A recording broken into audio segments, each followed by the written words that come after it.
The Turn of the Screw, Chapter 3, written by Henry James, narrated for you by Jonathan Dunne.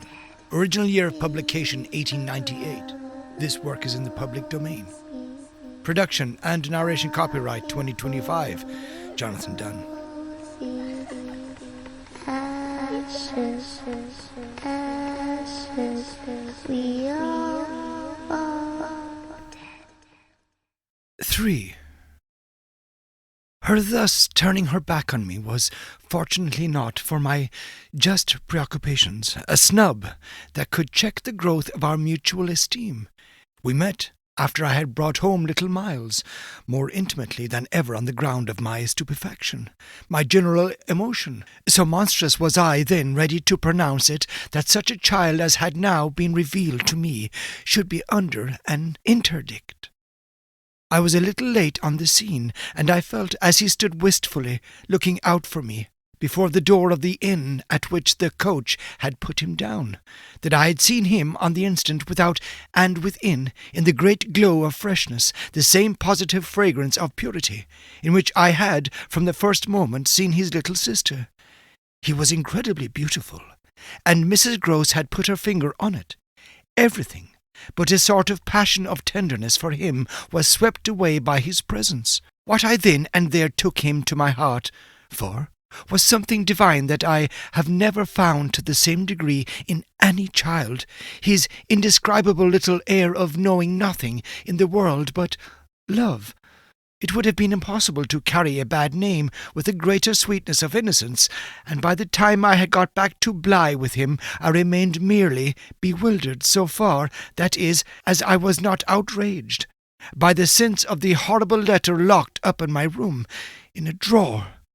As soon as I could compass a private word with Mrs. Grose, I declared to her that it was grotesque. She promptly understood me. "You mean the cruel charge? It doesn't live an instant, my dear woman. Look at him." She smiled at my pretension to have discovered his charm.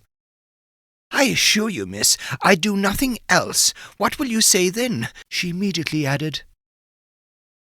In answer to the letter, I had made up my mind. Nothing. "And to his uncle?" I was incisive. Nothing. "And to the boy himself?" I was wonderful. Nothing. She gave with her apron a great wipe to her mouth. "Then I'll stand by you. We'll see it out." "We'll see it out," I ardently echoed, giving her my hand to make it a vow. She held me there for a moment, then whisked up her apron again with her detached hand. "Would you mind, miss, if I use the freedom?" "To kiss me? No."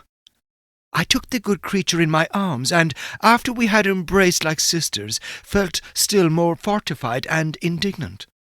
This, at all events, was for the time, a time so full that, as I recall the way it went, it reminds me of all the art I now need to make it a little distinct. What I look back at with amazement is the situation I accepted.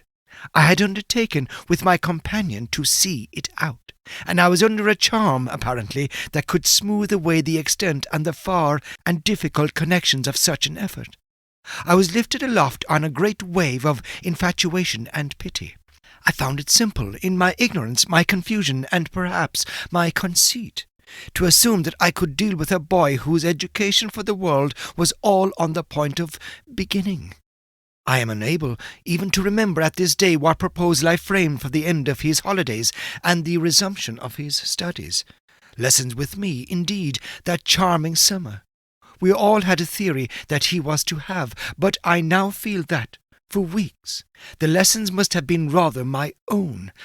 I learned something, at first, certainly, that had not been one of the teachings of my small, smothered life.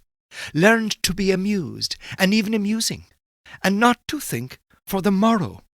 It was the first time, in a manner, that I had known space and air and freedom, all the music of summer, and all the mystery of nature. And then there was consideration, and consideration was sweet.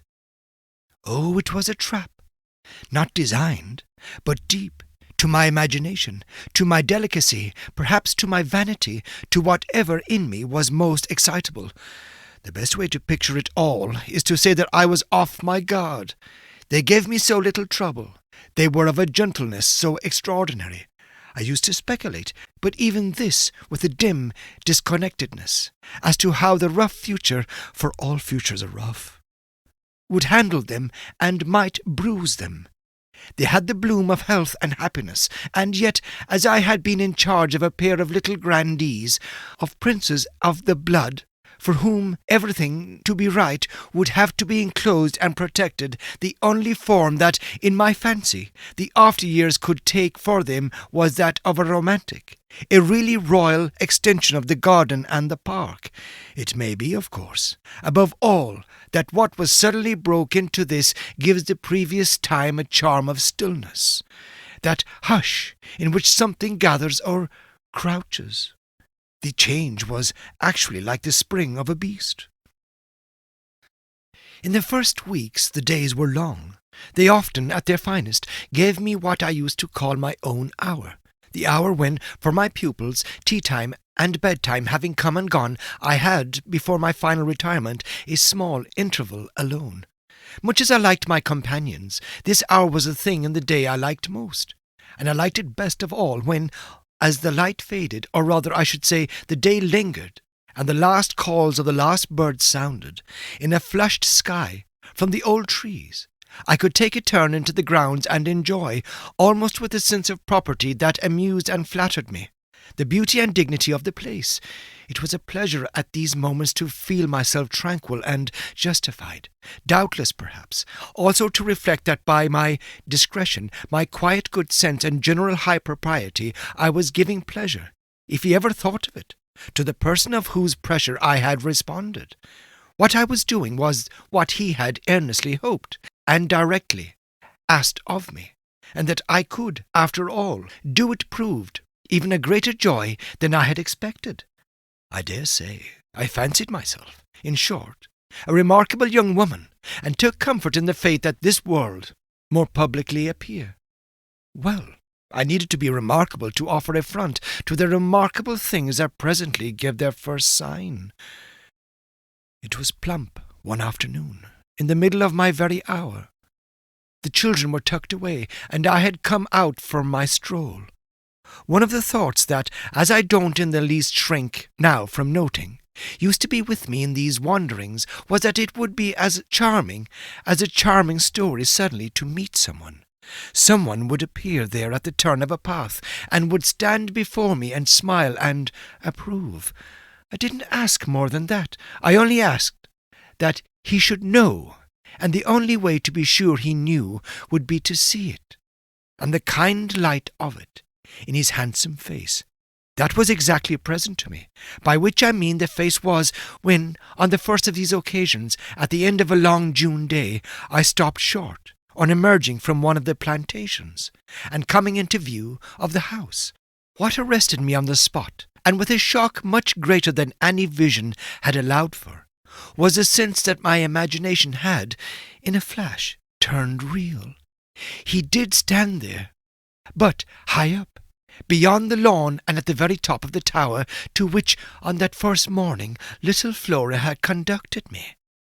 This tower was one of a pair, square, incongruous, crenellated structures, that were distinguished for some reason, though I could see little difference, as the new and the old. They flanked opposite ends of the house, and were probably architectural absurdities, redeemed in a measure indeed by not being wholly disengaged, nor of a height too pretentious, dating, in their gingerbread antiquity, from a romantic revival that was already a respectable past. I admired them, had fancies about them, for we could all profit in a degree, especially when they loomed through the dusk, by the grandeur of their actual battlements. Yet it was not at such an elevation that the figure I had so often invoked seemed most in place. It produced in me this figure in the clear twilight. I remember two distinct gasps of emotion which were sharply the shock of my first and that of my second surprise. My second was a violent perception of the mistake of my first. The man who met my eyes was not the person I had precipitately supposed. There came to me thus a bewilderment of vision of which, after these years, there is no living view that I can hope to give. An unknown man in a lonely place is a permitted object of fear to a young woman privately bred, and the figure that faced me was, a few more seconds assured me, as little anyone else I knew as it was the image that had been in my mind. I had not seen it in Harley Street. I had not seen it anywhere. The place, moreover, in the strangest way in the world, had, on the instant, and by the very fact of its appearance, become a solitude. To me, at least, making my statement here with a deliberation with which I have never made it, the whole feeling of the moment returns. It was as if, while I took it in, what I did take in, all the rest of the scene had been stricken with death. I can hear again, as I write, the intense hush in which the sounds of evening dropped. The rooks stopped cawing in the golden sky, and the friendly hour lost, for the minute, all its voice. But there was no other change in nature, unless indeed it were a change that I saw with a stranger sharpness. The gold was still in the sky, the clearness in the air, and the man who looked at me over the battlements was as definite as a picture in a frame. That's how I thought, with extraordinary quickness, of each person that he might have been, and that he was not. We were confronted across our distance quite long enough for me to ask myself with intensity who then he was, and to feel, as an effect of my inability to say, a wonder that in a few instants more became intense. The great questions, or one of these, is afterward. I know, with great regard to certain matters, the question of how long they have lasted. Well, this matter of time, think what you will of it, lasted while I caught at a dozen possibilities, none of which made a difference for the better, that I could see in their having been in the house, and for how long above all, a person of whom I was in ignorance. It lasted while I just bridled a little with the sense that my office demanded that there should be no such ignorance, and no such person. It lasted while this visitant, at all events, and there was a touch of the strange freedom, as I remember, in the sign of familiarity of his wearing no hat, seemed to fix me from his position with just the question, just the scrutiny through the fading light that his own presence provoked. We were too far apart to call to each other, but there was a moment at which, at shorter range, some challenge between us, breaking the hush, would have been the right result of our straight mutual stare. He was in one of the angles, the one away from the house, very erect, as it struck me, and with both hands on the ledge. So I saw him as I see the letters I form on this page.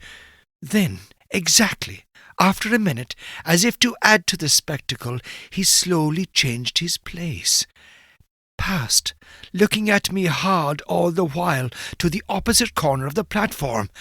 Yes, I had the sharpest sense that during this transit he never took his eyes from me, and I can see at this moment the way his hand, as he went, passed from one of the crenellations to the next. He stopped at the other corner, but less long, and even as he turned away still markedly fixed me. He turned away. That was all I knew.